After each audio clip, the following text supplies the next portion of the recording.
بسم الله الرحمن الرحیم. رب اشرح لی صدری و یسر لی امری واحلل عقدة من لسانی یفقهوا قولی. بعد از حدود 40 سال انتظار، مردی در شبه جزیره عربستان که در طول این 40 سال مصروف تربیت نفس خود بود و با عبادات و با اذکار و با خلوت هایی که می کرد توانسته بود که نفس خود را به اون تزکیه و پاکی واقعی برساند و آماده شده بود در طول این 40 سال برای گیرش و جذب قرآن و رسالتی که قرار هست او را انجام بده. آماده بود برای اینکه قرآن به قلبش نازل شود، آماده بود برای اینکه با الله متعال خالق جهان هستی حرف بزنه و او را دیدار بکنه. ولی در طول این 40 سال، در پس پرده این 40 سال چه گذشت؟ تا 20 سالگی، تا زمانی که به دوران جوانی میرسه، تماما مصروف یادگیری از جامعه، دیدن مردم، رفتارهای اجتماعی و اخلاقیات. بعد از اون مصروف میشه به تفکرات و آهسته آهسته آشنایی پیدا میکنه به جهان هستی، آشنایی پیدا میکنه با خالق جهان هستی. و این آشنایی او گرچه یک قطعه و یک قطره‌ای در بحر بیکران الهی بود، ولی این منجر شد به خود اون بحر و یک روزی تبدیل شد در عالم ناباوری با آن بحر واقعی الهی. بلی، پیامبر صلی الله علیه و سلم قبل از نزول قرآن 40 سال مصروف تربیت نفس خود بود. 40 سال مصروف این بود که با خود و با نفس خود ملاقات بکنه. 40 سال مصروف بود بر این که جهان هستی و خالق جهان هستی را بتونه بشناسه و او را پیدا بکنه. بعد از این اتفاق 40 ساله که توانسته بود آماده دیدار و آماده صحبت شود با خالق این جهان هستی، به عنوان منوال عادی که داشتن روزی از روزها سفری میکنن به طرف یک غار کوهی که به اسم غار حرا یاد میشه. همیشه عادتشون این بود که به غار حرا پناهنده میشدن و اونجا با عبادات و اذکاری که داشتن به الله متعال تقرب میشدن و از او معرفت حاصل میکردن. این یکی از راههایی بود به خاطر اینکه او هم بتونه نفس خود را تزکیه بکنه و هم بتونه با الله متعال تقرب پیدا بکنه و را بشناسه.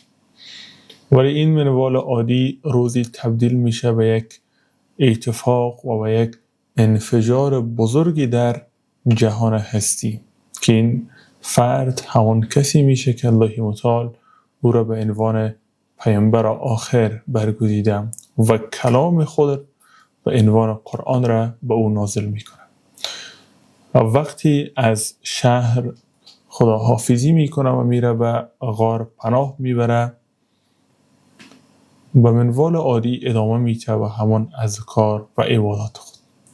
وقتی هنگام شب میشه، ناگهان ملکه و یک ملائکی بر او ظاهر میشه و او را میگه اقرأ بسم ربک الذی خلق.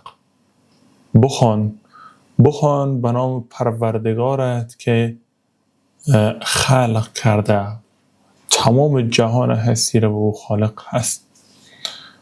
در عالم ناباوری برای اون ملائک میفرماید که من خواننده نیستم و اصلا این واقعیت هست که او خواننده نبود، اصلا پیش کسی درس نخوانده بود و هیچگاه از کسی تعلیم نگرفته بود و اونجا هم خواننده نبود، یعنی قدرت خواندن نداشت. ولی آنچه مهم هست این است که او قرار نیست با اسم خود بخوانه، او قرار نیست با اراده خود بخوانه، او قرار هست اراده خواندن خود را تسلیم بکنه و فوق اراده ها و اون ذات الهی از زبان این صحبت را جاری بکند. و این چنین شد. 3 بار این جمله را تکرار میکنه: اقرأ بسم ربک الذی خلق.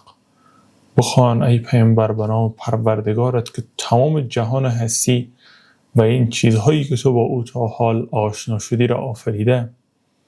باز هم پاسخ میده من خواننده نیستم، تا اینکه از زبان مبارک خودشان برآمده که حضرت جبرائیل او را به آغوش میگیره و میفشاره و برش میگه که اقرأ بسم ربک الذی خلق، بخوان.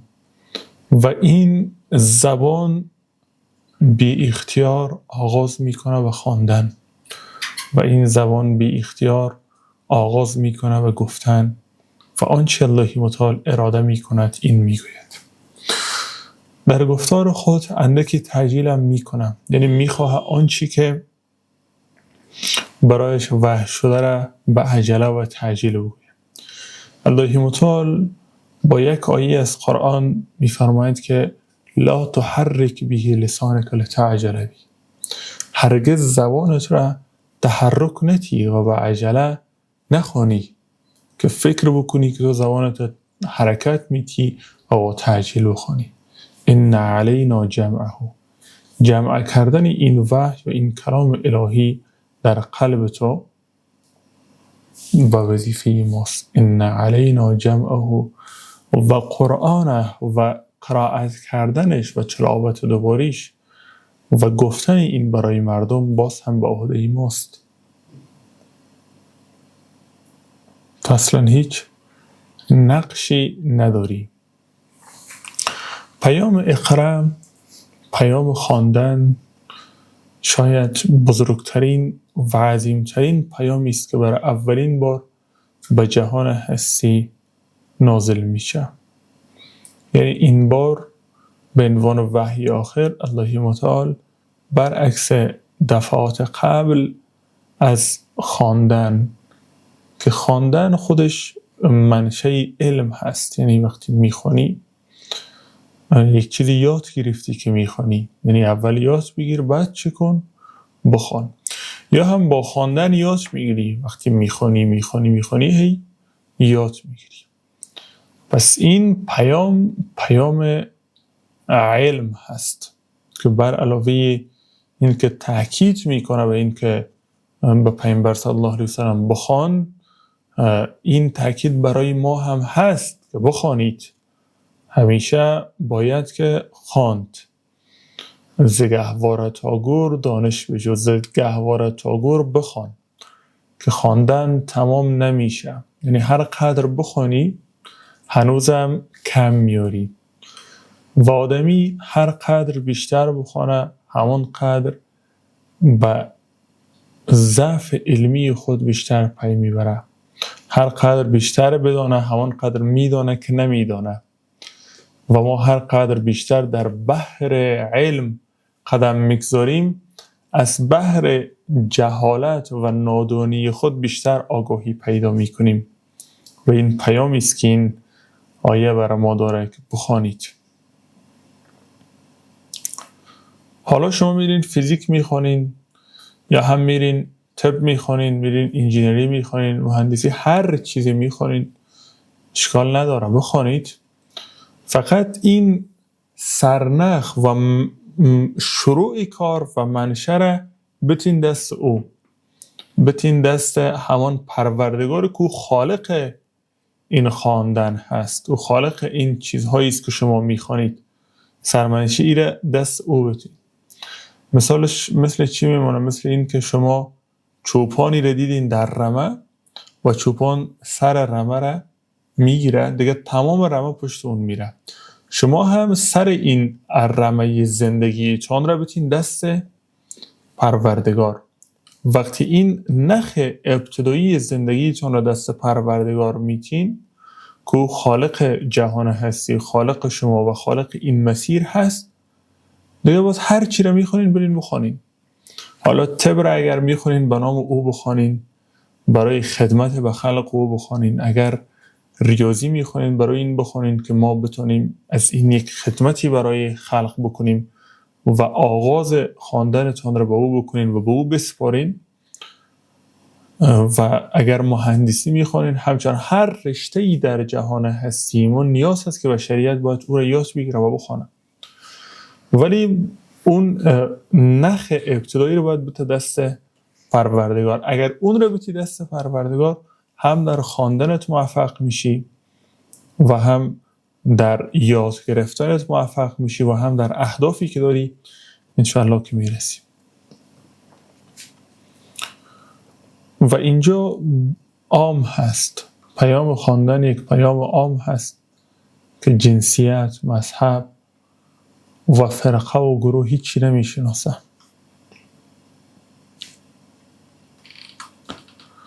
میفرماید خلق الانسان، همون پروردگاری که آفرید انسان را، من علق، از خون بسته یا از همون علقه.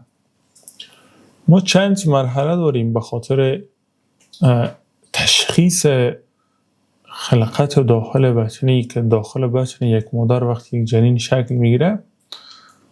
اول او یک نطفه می باشه. نطفه چی را گفته میشه؟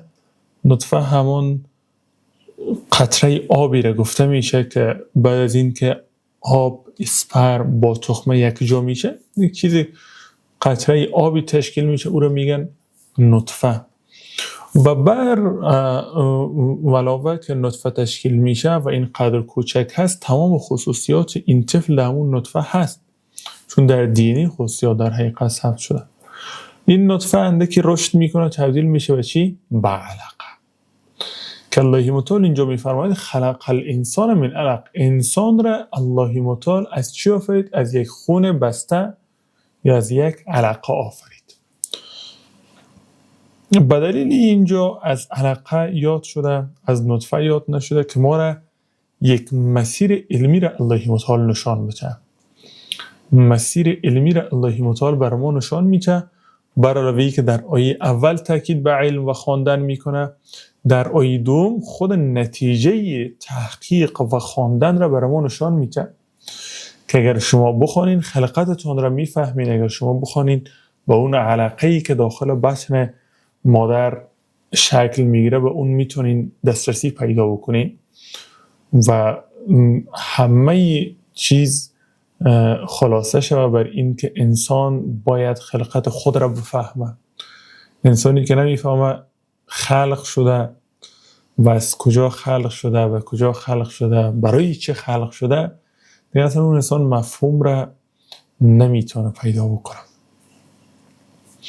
پس با این آیه میفهمیم که ما از یک خون بسته، از یک خون قطره خونی که به عنوان علقه یاد میشه و مانند یک چنگی در داخل بطن مادر در رحم در دیوارش چسبیده هست، از اونجا ما خلق میشیم. یعنی هیچی نیستی، ای انسان هیچی نیستی، این رو بفهم. ولی در پهلوی این که هیچی نیستی برو بفهم، بخوان، تحقیق کن و خود را به یک چیزی برسان. ولی هر قدر سطح علمیت دانش و دانایی بالا را بازم بفهمی که در برابر ما هیچی نیستی، چون علم خلقت تنها علمی است که هیچگاه انسان به او دسترسی پیدا کردن نمیتونه، چون انسان خالق نیست دیگه. ما نمیتونیم این را خلق بکنیم، این قلم را ما نمیتونیم خلق بکنیم، ما فقط میتونیم بسازیم، نمیتونیم خلق بکنیم. خلقت یک حرف بسیار، این را الله متعال خلق کرده. فکر بکنین این شیشه‌ای که در این به کار رفته از کجا شد، این رنگی که به کار رفته، تمام این را ما از خلقت الله متعال در طبیعت استفاده کردیم، به دست آوردیم و اینها را کنار هم قرار دادیم، یک ترتیبی دادیم برای شده قلم. ولی علم واقعی خلقت نزد الله متعال هست.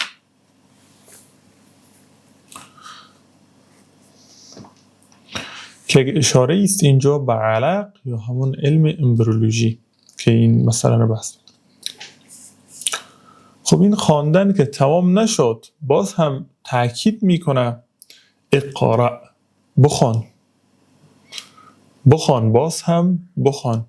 حالا بخوان و با این خواندنت به اینجا برس که و ربک الاکرم، پروردگارت از همه با کرامتر و بزرگتر هست.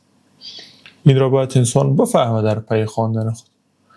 اگر علم طب بخوانی و نفهمی که پروردگار ما از همه بزرگتر است و او را در علم طب و در اون زمانی که جراحی میکنی یک مریض را پیدا نکنی، یا هم زمانی که حجره ای را تحت میکروسکوپ مطالعه میکنی او را پیدا نکنی، اصلا دیگه اون علمت به درد نخورده، چون اون خواندن تو را به پروردگار نرسد. یا هم اگر دانشمند فیزیک باشی و کیهان شناسی بکنی، سفر بکنی به فضا و فضایی با این بزرگی را ببینی، ستارگان، سیارات و این همه عظمت را، ولی این را پیدا نکنی که اون رب ما و پروردگار از همه بزرگتر است و او هست که خلق کرده، دیگه اصلا این علم فیزیک به دردت نخورده، چون به هدف اصلی نرسیدی. یا هم اگر علم زمین شناسی میخونی، جیولوژی میخونی و بر عمق زمین فرو میری و تحقیق میکنی و معادنی از زمین را کشف میکنی و استخراج میکنی، ولی هنوز نفهمیدی که اینها را کی اینجا جابجا کرده، چگونه اینها آمدن و تبدیل شدن به این ذخایری که امروز ما استفاده بکنیم و پی نبردی به این که پروردگاری است و ربی است که اینها را تمامش را خلق کرده و اون را نفهمیدی و یاد نگرفتی و نخواندی، دیگه اون خواندنت اصلا ارزش و اهمیت نداره. و چه برو خلاصه هر خواندنی، هر چیزی میخوانین برین بخوانین، ولی تلاش بکنین که اون خواندن شما را به پروردگار و خالق جهان هستی برسانه. هر رشته‌ای میخوانین، رشته هایی که نیاز هست و قابل استفاده برای بشریت هست برین بخوانین، ولی هر کدام اونها شما را به خالق این جهان هستی میرسانه و میفهمی هر قدر بیشتر بخونی بیشتر میفهمی که او بزرگتر هست. در برابر جهان هستی وقتی میخونی هی بزرگتر شده میری، ولی در پیش خود و در پیش خالق هی کوچکتر شده میری. خب در پیش خالق به دلیل این کوچکتر شده میری چون به عظمت او پی برده میری. هر قدر بیشتر میفهمی، بیشتر با او آشنا میشی، همون قدر بیشتر به عظمت او پی میبری و همون قدر به ضعف علمی خودت و میفهمی که من نمیفهمم به این پی میبری.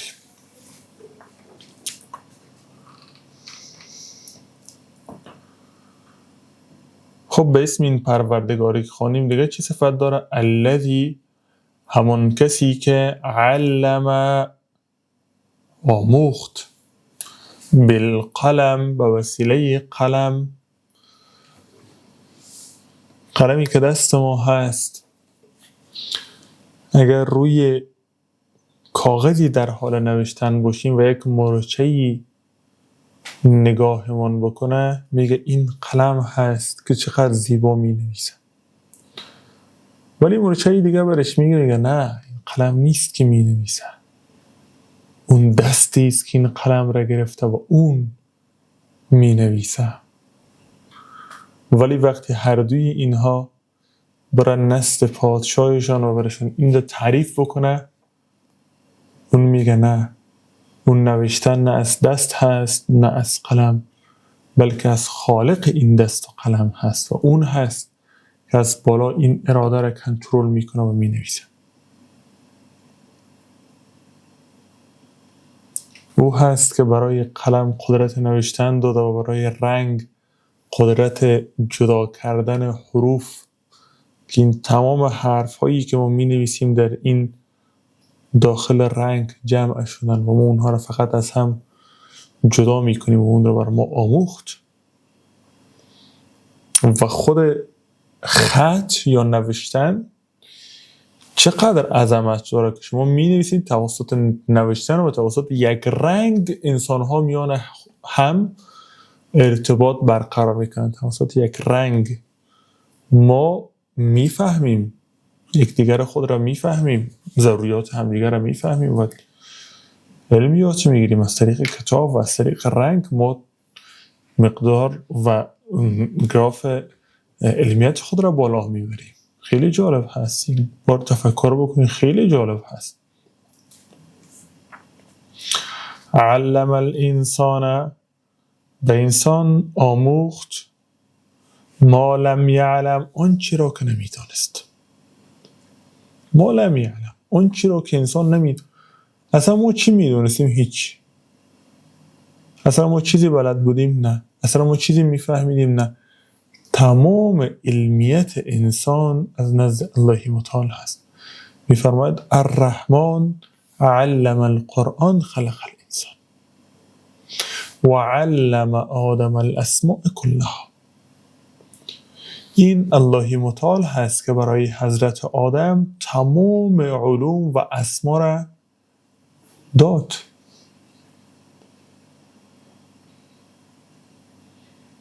این الله متعال هست که انسان را آنچی که ما نمیدونستیم با ما آموختاند. باید عظمت این رو فهمیم. این 5 آیت تا اینجا عظیمترین آیاتی است که اولین بار برای پیامبر صلی الله علیه و سلم نازل میشه. سوره علق سوره 96 هست، ولی در نزول اولین سوره هست که نازل میشه و دارای 19 آیه هست که 19 آیه مساوی است با اون 19 حرفی که بسم الله الرحمن الرحیم داره. حالا وقتی دفعه بعد، یعنی مرحله بعد، وقتی ادامه وحی را میخونه، چیزهای دیگه میگه پیامبر صلی الله علیه و سلم و ما را گوشزد میکنه. میفرماید کلا، چنین نیست، چنین نیست. ان الانسان لیطغی، ان الانسان، به تحقیق که انسان لیطغی، طغیان و سرکشی میکند. حالا ما انسان را خلق کردیم، علم دادیم، قلم دادیم، عظمت دادیم به انسان، ولی انسان چی میکند؟ لیطغی میشه، که از کلمه طغا میایه به معنای سرکشی. انسان سرکش میشه و سرکشی میکند انسان ها.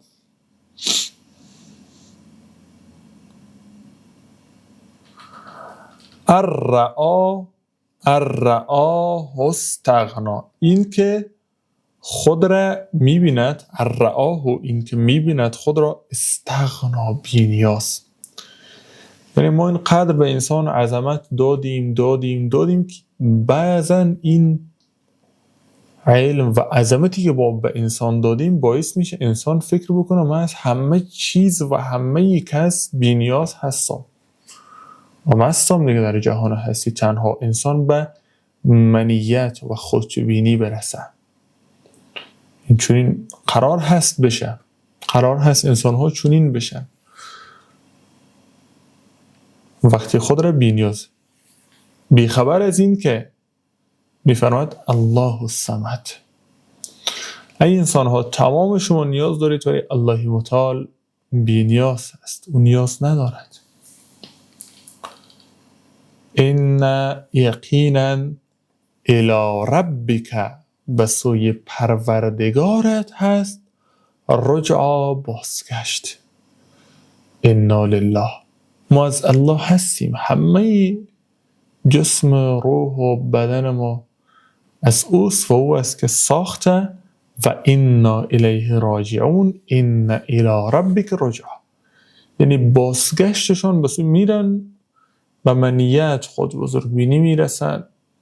انسان ها طغیان سرکشی میکنن، نافرمانی میکنن، خون میریزن، حق تلفی، هر چیز میکنن، ولی آخر خط پیش ما هستن.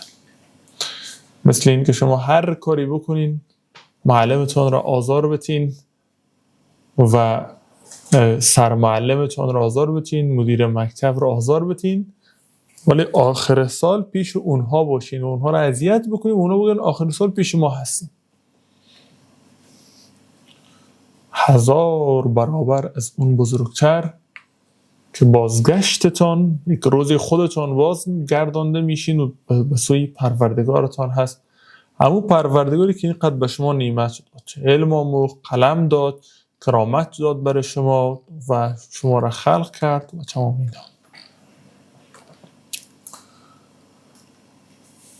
ارأیت الذی، آیا دیده ای پیامبر صلی الله علیه و سلم و تمام انسان ها، آیا دیده ای الذی، همون کسی را که ینها باز می‌دارد؟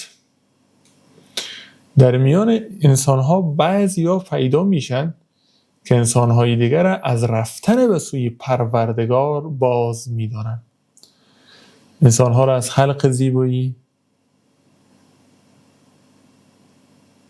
از خوبی کردن، از عبادت و از معرفت باز می‌دارن. به پیامبر آیا دیدی که کسانی هستن که دیگران را باز می‌دارن، نمیگذارن جلویشون ایستاد میشن، مثل شیطان‌های انسی و جنی داریم ما.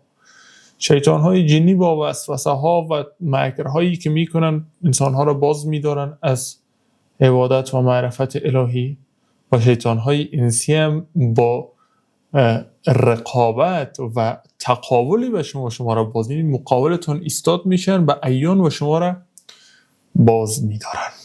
آیا دیده ای چون این انسان ها؟ ما که زیاد دیدیم. بلی. خب کی را باز می‌دارن؟ عبدن، بنده را باز می‌دارن اذا صلی، زمانی که نماز می‌خواند. عظمت نماز به حدی بلند هست از تمام عبادات که اولین سوره وقتی نازل میشه و پیامبر صلی الله علیه و سلم دقیق در آیه 10 از نماز یاد میکنه و میگه که بندگان ما در ابتدا نماز میخوانند و عظمت نماز را نشان میده که به عنوان ستون دین یا همان ستون فقرات انسان هست. اونی که نماز نخواند دیگه عبادات را طبعا انجام داده نمیتونه و سقفش میفته. این انسان نمازخوان کسی است که سقف بالای سرش و سایبانش و پناهگاهش بالای او خراب شده، مثل یک بمبی که در بیرون انفجار کرده و این خانهش بالایش ریخته و پناهگاهش اونچنین میشه انسان. پس انسان‌هایی پیدا میشن که شما را باز می‌دارن اذا صلی، زمانی که شما برید نماز بخوانید. بفهمین دیگه شیطان‌هایی هستن امروز در شبکات اجتماعی پر از چنین شیاطین هست، شیاطین انسی و شیاطین جنی، که وقتی شما میخواین عبادت بکنین شما را باز می‌دارن. میری که نماز بخونی چند دقیقه بگذار نگاه بکنم، نماز میگذره. بذار یک فیلم نگاه بکنم، نماز میگذره.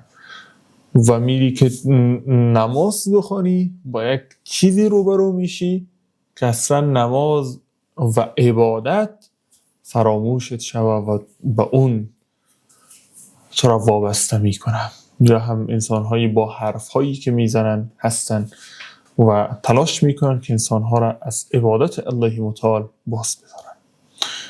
ولی مقابله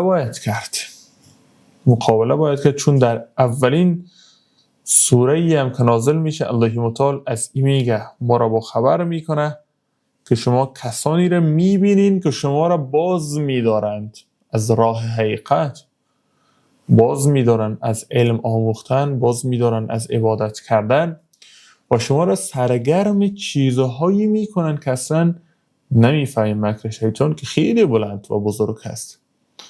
امروز با 100 مکر توانستن که جوانان ما را چنان مصروف بسازن به چیزهای مبتذل و نابکار که اصلا یادشان نیایه علم چیست، یادشان نیایه قرآن چیست و اصلا پناهی به قرآن نبرن، دستشان به قرآن نرسه، دستشان به علم نرسه تا چنین بتونن ما را به فقر بیچارگی نگهداری بکنن. این را الله متعال در اولین آیات از قرآن در اولین سوره که نازل میشه خبر میده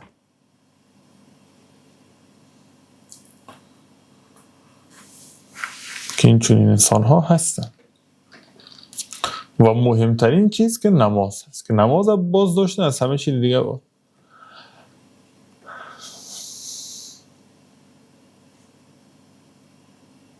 ارأیت، آیا دیده ای ان کان، اگر باشد این بنده علی الهدی، براه هدایت.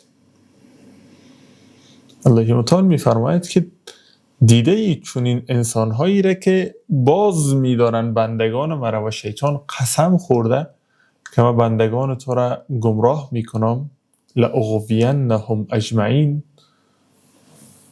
دست جمع تمامش را اغوا میکنم و گمراهشان میکنم. این را شیطان قسم خورده. ولی الله متعال میگه آیا دیده ای اگر اون بنده باشد علی الهدی، بر هدایت و پناه واقعیش مواشام و به آغوش ما آمده باشه و از راه مستقیم هدایت که انتهای اون راه به من وصل میشه پیروی کرده باشه و در اون را استقامت داشته باشه، این شیاطین و این دشمنان نمیتونن او را گمراه بکنن، نمیتونن او را ناامید بسازن، نمیتونن او را غمگین بسازن، نمیتونن او را از ما دور بکنن، هر کاری بکنن، چون او با تمام وجود به آغوش ما پناه آورده و من کسانی که به ما پناه آورده باشه را نمیگذارم کسی از آغوشم و از پناه ما بیرون بره. الله متعال پناهگاهش مثل یک دایره هست که هر کسی داخل این دایره بشه دیگه کسی قدرت نداره از بیرون این دایره بیایه و یک بنده ای را بیرون بکنه. خود شیطان اقرار کرد که من اگر بیرون این دایره هستم و از جمله بندگان تو نیستم، قدرت تسلط بر بندگان تو که داخل دایره بندگی تو هستن اونها را ندارم. این عبادی لیس لک علیهم سلطان، ای شیطان تو بر بندگان ما که بندگان خالص ما باشن قدرت تسلط نداری. شیطانم اقرار میکنه میگه لأغوینهم اجمعین الا عبادک منهم المخلصین، تمام بندگان تو را ما گمراه میکنیم، انسانها را اغوا میکنیم مگر الا عبادک، بندگان واقعی که مخلصین خالص باشن در مسیر هدایت تو، اونها را ما گمراه کرده نمیتونیم. پس انسانی که در راه هدایت باشه و در آغوش الله متعال واقعا پناه برده باشه دیگه او را کسی گمراه کرده نمیتونه. ارأیت، آیا دیده ای این کان علی الهدی او امر بالتقوی، یا همون انسانی که دیگران را به تقوا و پاکیزگی و حقیقت گرایی فرمان میده و امر میکنه، او انسان رو دیگه شیطان گمراه کرده نمیتونه. انسانی که خودش چنان با تقوا و پاکی درونی و قلبی رسیده که دیگران او را دیده و با پاکی و پاکیزگی و حقیقت نزدیک میشن، دیگه او را شیطان گمراه کرده نمیتونه. اما ارأیت، آیا دیده ای این کذب، اگر شخصی حقیقت و حق را و تقوا را، که اینجا گفت تقوا یعنی حقیقت گرایی، حقیقت گرایی و تقوا را این کذب، اگر تکذیب کرد، اگر انسانی حقیقت را نفهمید، هدایت را ندید و حقیقت را درک نکرد و او را تکذیب کرد، قرآن ما را قبول نکرد و تولا و رو گشتاند، انسانی که تا به حال فکر بکنی الله متعال نگفته من از کسی رو میگردانم، انسانی که از ما رو گشتاند بعد شیطان او را میرو باید. الله متعال میفرماید بعضی بندگان از دایره ما چنان بیرون میشن و از ما رو میگردانند که مثل یک پرنده‌ای که شکار میکنه و شکار را میرو باید، اون چونین توسط شیطان رو بوده میشه. اگر تکذیب کرد کسی و تولا و روگردان شد، الم یعلم آیا نمیداند که بان الله یرا، الله همه اعمال او را و کارکردهایش را میبیند. اگر تکذیب کردی روگردان شدی، بفهم که الله متعال لحظه لحظه است و آگاه هست و تو را میبیند. اگر از آغوش او بیرون رفتی، اگر از پناهگاه او در را باز کردی و روگردان شدی، بفهم که دقیقاً زمانی است که شیطان تو را میرو باید و هرگز دیگه با موفقیت نمیرسی. وانچین آیات برای ما میرسانه ای هست که الله متعال همیشه با خبر هست و ما را میبینه و آگاه. کلا چونین نیست. لئن لم ینتهی، اگر باز نیاید و به سوی ما بر نگرده بنده و به شرارت و بدبختی خود ادامه بده، لنصفعا بالناصیه. ناصیه به معنای موی که در پیشانیش است. لنصفعا بالناصیه، هر آینه ما او را میکشانیم توسط چی؟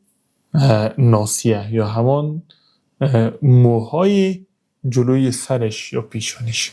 چرا این را گفته؟ به دلیل این که تمام حافظه تفکری انسان تفکر میکنه در قسمت جلوی سر هست و انسانی که تفکر خود را از دست بده، حقیقت را از دست بده و از الله متعال باز بگرده، طبعا اینجاش خالی میشه دیگه. خود سزاوار هست که از این موی پیشانی اون گرفته شود و کشانده شود که یکی از مسائل علمی بسیار بزرگ است.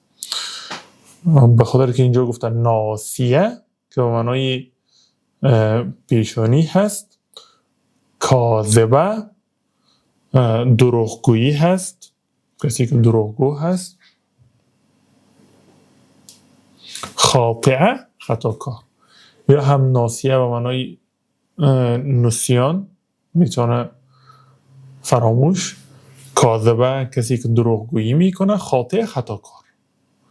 به این سه دلیل اونها را میکشیم که قسمت جلوی انسان که به فرونتالیات میشه، این استخوان فرونتال همون قسمتی است که به حافظه رفت داره و تفکر و یک انسان دروغ میگه، از همین قسمتش دروغگویی یعنی آغاز میشه از قسمت جلوی سر از لحاظ طبی. از به اون خاطر الله متعال با همین قسمت انسان را جزا میده که شما باید افکارتان را تربیت بکنید و قدرت تفکرتان را بالا برید و زیبا بسازید. فلیدع نادیه، پس باید که بخواند کی را؟ نادیه. نادیه به مفهوم همون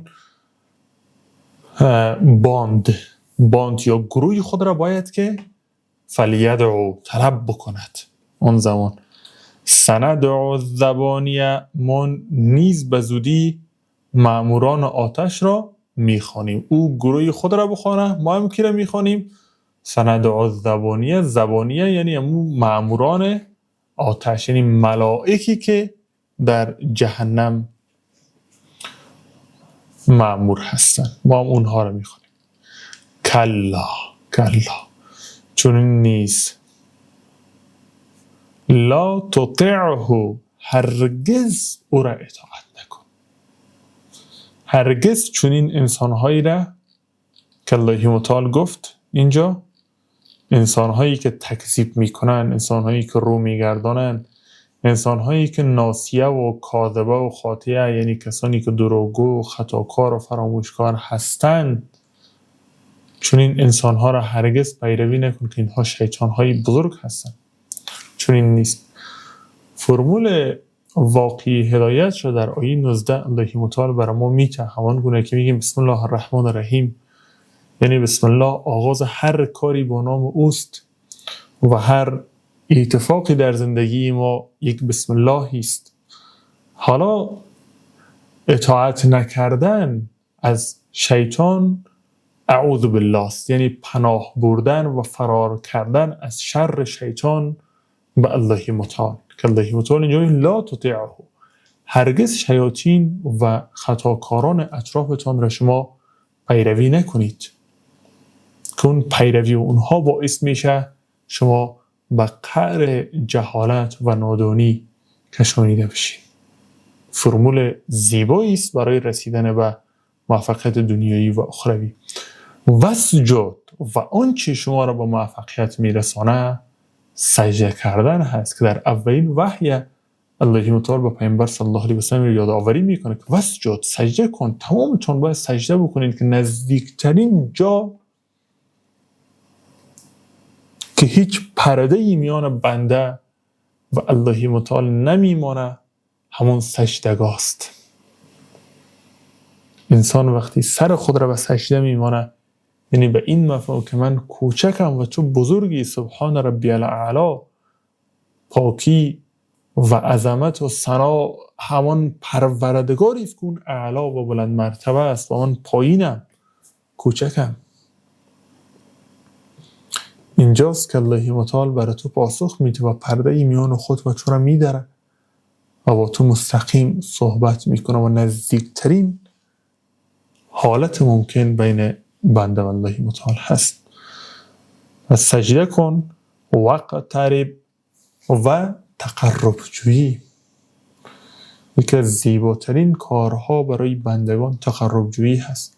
حالا این تقرب جویی با قرآن که زیباترینش هست، با کلام الهی، با قرآن، با نماز، عبادت، معرفت، با کارهای زیبای حسنه میتونیم به الله متعال متقرب و نزدیک شیم و تقرب جویی بکنیم.